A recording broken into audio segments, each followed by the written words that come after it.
First things first, a wonderful viewer commented and pointed out to me that I accidentally CNN'd you. What am I talking about? Well, in one of my videos this week, I played this clip. Understand that if active duty military actually get deployed within the United States, that weapon is not just pointed at other people, other countries. It's pointed at you. If you do not get in your house when I tell you to, you become the enemy. It turns out that that clip was cut and taken out of context, and I fell for it. I got bamboozled. I apologize for that. I fake newsed you. I CNN'd you. It won't happen again. I promise. I suppose I should apologize to her as well. My apologies. Because not only did I get it wrong, but she was saying the opposite. It was a warning message. She was saying that be careful what you wish for, because the military can be turned against you. It was a warning message. A great message. And I apologize. Now that that's out of the way, let's talk about Afghanistan, because today the war is officially over after 20 years. How good. However, it seems to me like the Biden regime, our commander-in-chief, has committed a war crime.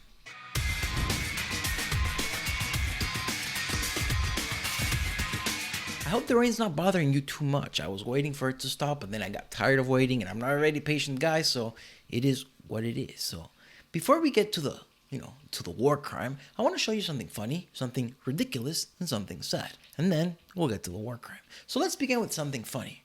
A tweet by communist mayor Bill de Blasio. He says that the Supreme Court are a bunch of right-wing extremists. You don't believe me? Well, let's read.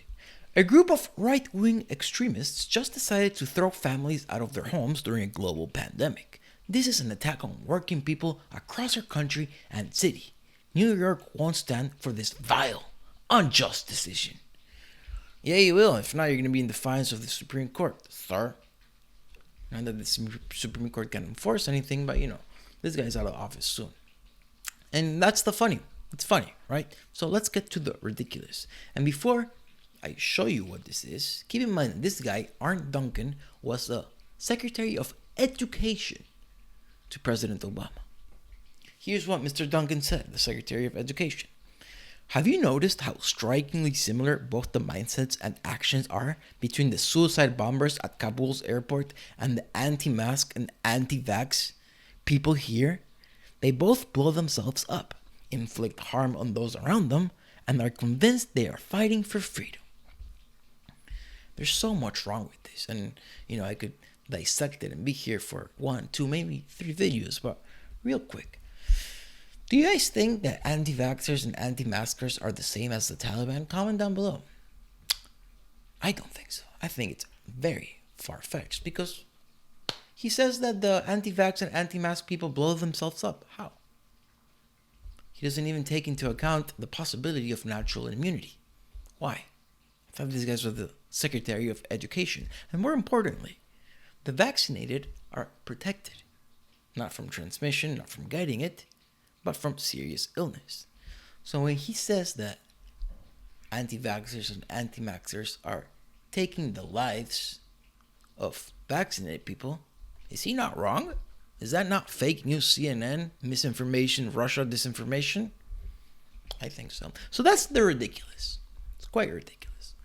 I know. But now let's get to the sad part. And it is quite sad because one of the helicopters that Taliban Joe left behind for the Taliban is being used around to parade a man who was hung by the Taliban. And of course, it's being used to terrorize the public. You're against us? Then this will happen to you. Trigger warning. Check this out.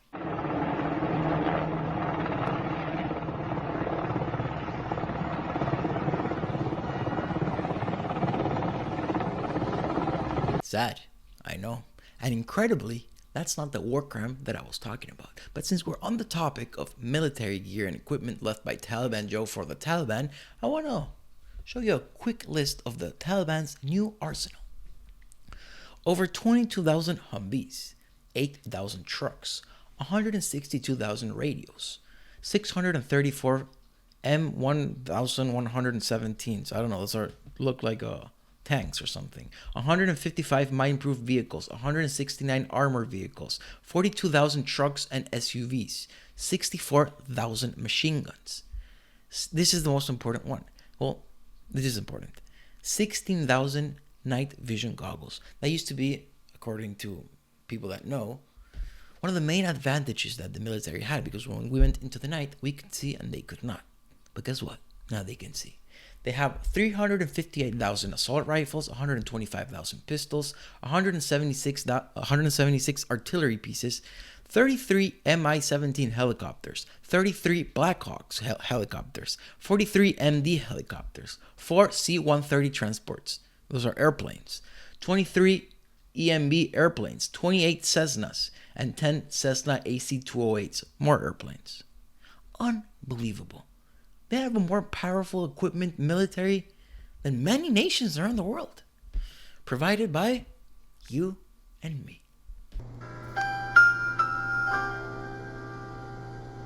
Anyway, let's talk about the war crime that I've been telling you about. Following the terror attack at the Kabul airport, the Biden regime said they would retaliate with an airstrike targeting the planner of the attack. Following the airstrike, the Biden regime said they got the planner. However, thanks to social media, we found out the truth. Not only did they not get the planner, you know who they did get? A family of 10, including 7 children. That's right. 7 children have been obliterated by American bombs. 7 children dead. I don't know if Joe Biden's actually in charge. He seems like he has dementia sometimes he seems like he's more there. Whoever is in charge deserves prison, if not death. Of course, there will not be any accountability. We know that. I'm just fantasizing here. Unbelievable. Do we have a war crime on our hands? Comment down below. I think we do. And don't forget the hundreds of American citizens that were left behind in Afghanistan.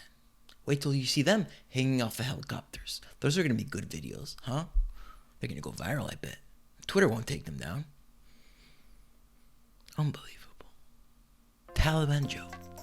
Taliban Joe. That's a war crime. Thank you for watching. Like, subscribe for more, type of content like this. Share. I think this is it's a good one. It's worth sharing with your friends, your family, maybe someone you just met today.